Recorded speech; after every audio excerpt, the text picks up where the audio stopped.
Welcome back to another segment of Behind the Scenes of the Waltons. Today I'm going to take more of your questions in another segment of Ask Judy. First off, I wanted to follow up on a few things from recent episodes. I am so happy that so many of you enjoyed my back in the kitchen segment about Olivia's raspberry cake and how much work that was. But somehow I had not included the footage of me tasting it.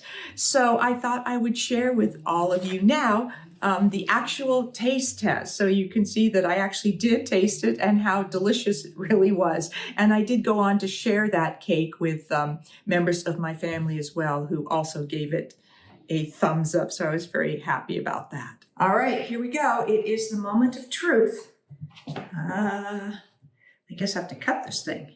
I'm going to cut a little bit larger piece here to start with, just to be able to get it out of here. Seems to be. There we go. All right. There is my piece of cake. All right. Now, to taste it.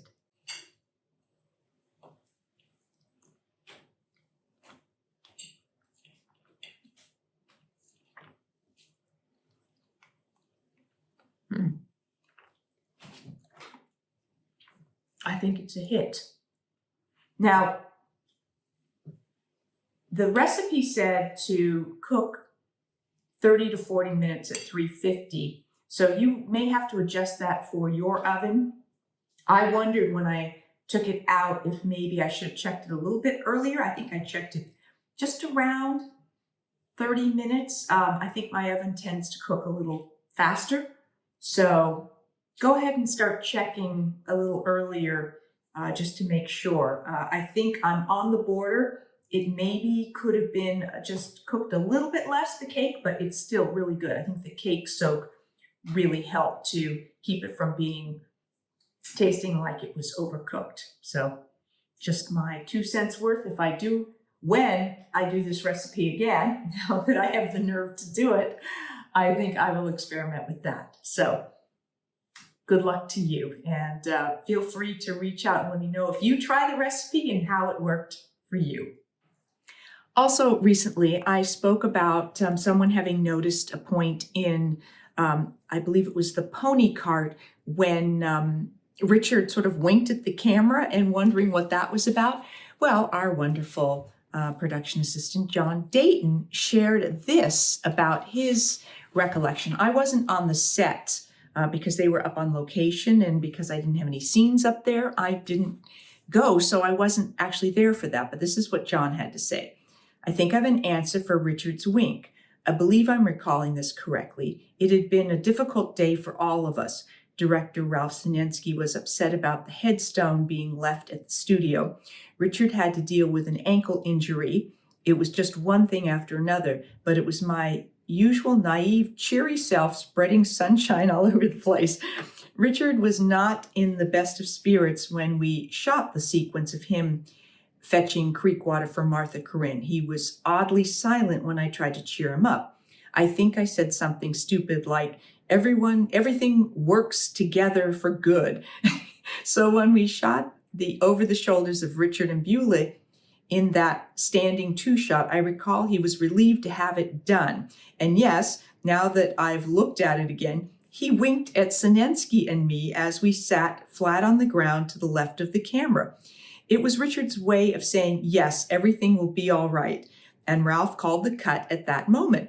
How in the world our editor, Gene Fowler, missed it is wild. Gene was the best in the biz. So thank you, John, for sharing what your understanding was of what that was about, and that he was indeed winking. And good to know that Richard was usually such a optimistic, cheerful person that I'm glad that he didn't stay in his funk for very long. Also, in regard to that John Boy wink, I was asked because it referred to, the question was about John Boy breaking the fourth wall, and someone said, what is the fourth wall? If you imagine that you are sitting in a theater watching a stage production, you see 3 walls. You see a back wall, you see 2 side walls, and then the audience becomes where the fourth wall would be. So if that was a completely contained room, there'd be a fourth wall. The audience, it's as if that wall has been removed and the audience is where that fourth wall is. So if an actor on stage suddenly turns and actually talks directly to the audience as the audience, not as some other character, they're breaking the fourth wall and inviting the audience in as part of that scene. Some songs sometimes break the fourth wall in musicals. And then in television, typically there is the fourth wall because rarely in shows does an actor actually speak directly to the camera. There are shows where that happens, where someone's doing the scene and then they turn and they say something to the camera. I've seen that used in certain shows. So that is breaking that fourth wall because once again, in that case, the camera is as if they are the audience in the theater. So whichever wall you're not seeing, if you imagined a complete closed-in space, that's the camera, that's the fourth wall. So I hope that makes sense. A question and comment from What Abroad, who said, I love in the episodes when Michael Learned sings, like for instance, the old spinning wheel at the end of the episode, The Conflict. Also enjoy the Christmas episodes when the family sings. One of my favorite episodes, the anniversary, towards the end when all of the kids are there singing and John and Olivia are sitting there listening, very sweet moment. I always watch episodes to see where things look different between takes. Never used to, but since I have been watching them for so many years now, I do. On the episode, The Anniversary, I swear Olivia's shoes change from coming out of the house to when they are getting a picture taken to when she gets out of the car and then when she walks to the gazebo. So I looked back at The Anniversary to see what was going on there. And in fact, outside the house, when they're first going to leave for their little outing, she has on this pair of brown shoes that look like they have laces. Then when the photo is being taken, you can't really clearly see her feet for more than just a fraction, but it does look like that she is potentially wearing some rather dressier brown, low-heeled pumps. Then as she gets out of the car to walk towards the gazebo, she's back in those first shoes with the laces. Then as she goes to the point where she's getting into the gazebo and throughout the rest of the sequence with the gazebo, she has back on those dressier pumps. So indeed, because these would have been shot on different days, there was some sort of discrepancy and it just got missed that she had changed shoes. I know that outside the house would have been on the exterior of the back lot where the house set was. When they had the photo taken was an interior shot someplace. So that would have been probably a different day. From the car to the gazebo, I believe was out on location somewhere potentially. Or it could have been on the back lot. I'm not entirely sure. I didn't exactly recognize those bushes and whatnot. Then in the gazebo, this is actually, I believe, was done on the sound stage because it doesn't look like we're really outside and that backdrop looks more like a painted backdrop to me. So could be wrong, but that's my take on it. But yes, good eye on catching that thing on the shoes. And thanks for sharing. And Super Tundra caught some other little blooper things here, who said, I'm shocked that I never noticed the wink. However, in the Thanksgiving story episode, when John Boy is outside cutting boards with John and Grandpa, he walks over to the pile of lumber after he is asked to get some more. When he turns around, you can see a person in blue pants walk by on the very edge of the screen. To me, it didn't look like a cast member. So once again, I looked back at this and indeed, you do, for this fraction of a second, catch this person walking. Looks like blue jeans and white socks. Now, whether it was a cast member or not, I think is irrelevant because there didn't seem to be a reason for that person to actually be there, because if they were fine being there, then they probably would have stayed on that angle a little longer, but they got out of it pretty quickly. So was that another case of, where I've talked about the framing in the lens was different for the old square TV versions of shows that we saw? So it could be that it wasn't originally in frame, but then when they have gone to a more horizontal framing that we see it.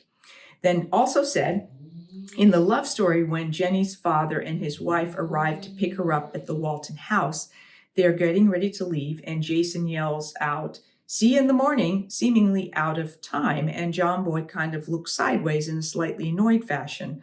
Seems like a little blooper, which in my opinion were few and far between in the entire series. Now, I also looked back at that, and what that looked like was an ad-lib moment, because based on the fact that they're saying that Jenny's going to they're going to be staying for a little bit of time, and that Jenny will have time to do all kinds of things with the family and spend more time with them, that there's a general sort of ad-libbing excitement about the fact that Jenny's going to be around for a little longer. So I think that was simply Jason going, "Great, well, we'll see you in the morning," like expecting that Jenny will be back first thing in the morning. And in terms of John Boy's reaction, I couldn't say for sure what sort of subtext Richard was working on in that moment, what he was thinking his reaction was to what Jason said. But it could have been a little bit of, not wanting to continually be sharing Jenny with the family because of this budding romance with the two of them, that he maybe wanted her to himself. And so the idea that all the family was excited to be spending time with Jenny, he felt would overshadow his ability to spend private time with her. Strictly my take on it, but there you go. So I don't think it was so much a blooper as people's reactions to the circumstances that were going on there. And Steve O'Donnell had this question. He said, "When you're talking about the lack of telephones, it brought up a question I have. Perhaps you could answer it. In a scene where the actor is talking on the phone, carrying on a conversation with someone, I presume there is no one on the other end talking. If that is the case, how difficult is it to speak your dialogue, since you have to pause at certain points during the conversation as if a person on the other end is responding with what you are saying to make it believable?" True. What I found personally, there is, unless it is a two-sided conversation, like sometimes you see both sides of a conversation, they intercut the two. And when that is the case, then usually the script supervisor will off camera read the lines that the other person is saying when they're going to be intercutting. So you are then listening to that specific thing being said. Where that isn't the case, where you just see one side of the conversation, then what I always felt was best to do was decide what I felt the other person was saying. And because my next response would be based on what was being said. So I would create the other side of that conversation and then just imagine that. So if I answer the phone and I ask a question, then I would decide what I felt that answer was, and then what my next comment was, what my next question was. So I would create the whole conversation. So then I knew just briefly how much information, how long I had to pause, and what I was responding to make it more real. So, how well an actor does that. I don't think it's terribly difficult. Give it a try, see what you think if you imagine the other half of a conversation. Dwayne's asked, roughly how many writers were there per season, and did a writer write for more than one character? A writer would write for every character. So they had to understand the different personalities of the characters and be able to write sort of in the voice of each character and determine, like the Baldwin sisters, there was a certain humor and naivete to their conversations. So you would, for me, when I write, it helps being an actor because I can sort of become that character for a moment and sort of imagine how they would talk and what their choice of response to things might be when I'm writing that dialogue. So writers each have their own way of imagining each character's personality as they write, so that all of the dialogue isn't generic, like anybody could have said it. You really want a character to have its own unique voice. And of course, then the actors also bring their own personality to it. So even if it seems like a pretty generic line, each actor will bring their own attitude and circumstances to it and make it more individual. In terms of how many writers we had, if we did 22 to 24 episodes, we probably had, I'd say, 8 to 10 writers. So There were writers like we've said Kathleen Height. Often, she might write 4 or 5 episodes in a season. John McGreevy, same thing. When we had producers, they might write 2 or 3 in a season. So, and then you'd have someone who might only write 1 or someone who wrote 2.